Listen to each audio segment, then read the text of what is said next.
federal judge blocking President Trump from removing Lisa Cook from the Federal Reserve Board of Governors, pending a legal challenge. Steve Leisman joins us now with the latest. Hey, Steve. Morning, Joe. Yeah, Fed Governor Lisa Cook prevailing in every major legal point in a decision last night from a D.C. District Court judge, clearing the way for her to keep her job and participate in the upcoming Fed meeting, but the White House suggesting the case is not over yet. Judge Giacob issued a preliminary injunction against the president's firing of Cook, writing, quote, "The public interest in Federal Reserve independence weighs in favor of Cook's reinstatement. That independence is critical in helping the nation's banking system to promote stability." Cook had been, of course, accused of mortgage fraud for stating in documents that 2 homes were her primary residence. The president fired her in August. She immediately brought suit to stay the firing. The Justice Department opened an investigation, but Reuters reported recently that in the past 8 years, only one such case similar to Cook's has ever been prosecuted. Judge Cobb found that Cook is substantially likely to win on her claim that the president violated the Federal Reserve Act in firing her. On the 3 main elements, she found that firing for causes limited to actions taken in office, the court can review the president's decision in this regard, which the administration had argued it couldn't, and Cook was denied a right to respond to these charges.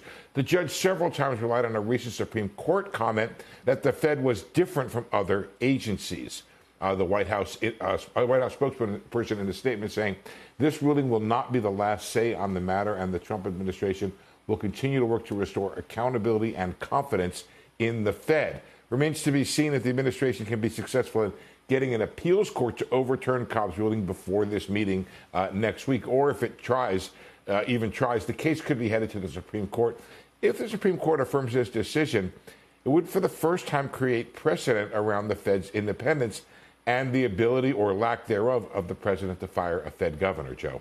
You know, unfortunately, we need to get into legalese, and it's all about what did Bill Clinton say? Well, it depends on the meaning of the word is. I know the meaning of the word is, but I'm not sure I understand the meaning of the word cause and how it relates. Is it before you know, if you did something before you were on the Fed, does that count? It's interpretation. Yeah, but it's nuanced. I mean, cause is so nebulous. And when we had Pulte on, when we had Bill Pulte on, that's what we kept saying. The Federal Reserve Act is very specific that it has to be for cause. Okay, once you see that, then you know it has to be for cause. That's where you hit trouble, because people can argue till the cows come home about what constitutes cause and what doesn't. But and he kept saying there's absolutely cause.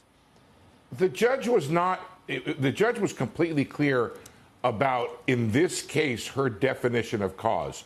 She relied very, very strongly on this IMN thing, which is inefficiency, malfeasance, or negligence. She said, in office. That was her definition in this case. In office. That was she has a lot of problems with the idea that somebody could have been accused of something before.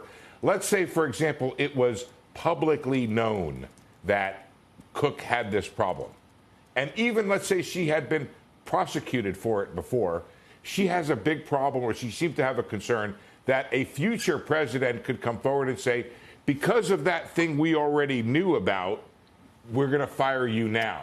Okay, but let me take this to the next level, because this is the question I have about it. I mean, to me, it was always, it's hard to say that this is cause when you haven't actually had a criminal investigation that has played out, right? You haven't. She hasn't had her day in court. If something happens that this does go to court and she is found guilty, you still don't know, because it's before. Then what happens? I mean, this is mortgage fraud. There are fines that could go with it. You could face jail time. It depends on how this plays out. If you are indicted and then sent to prison for something that maybe we didn't know about before, happened in the months before leading up to your confirmation, but it's found out and afterwards. I mean, that doesn't change the fact that I have a hard time seeing how she would be removed now before she gets her day in court. But it seems like it would be a different situation if you are convicted of a crime after you're put in for something that you did before. That would seem like a different level of cause as well. Becky, you just made me happy that I stayed up last night reading the 49-page ruling, because the judge actually addresses that. Okay. And she says if the person is in jail, they can't perform their duties.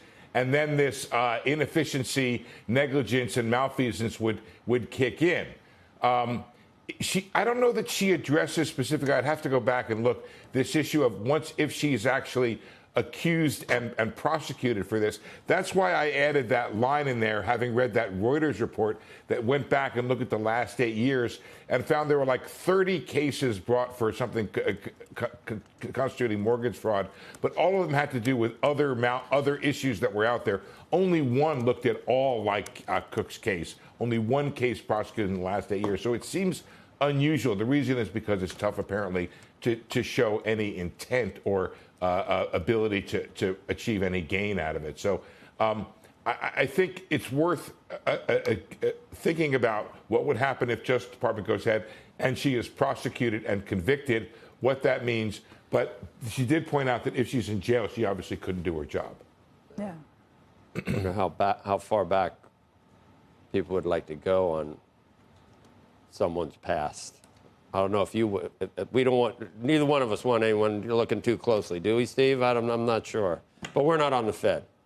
I would not qualify for certain things, Joe, for sure. But here's the thing. That's never stopped you before. That's never stopped you before. We got. No, that's true. That's true. But really, the issue becomes the thing that you guys hammered Pulte about. I've hammered him about why did she not get a hearing? The judge is very, very insistent that the Fifth Amendment, all sorts of things, that the American way here is that a person gets a hearing, even whatever the actual evidence, however clear it is. She says tweets are not notice. Okay.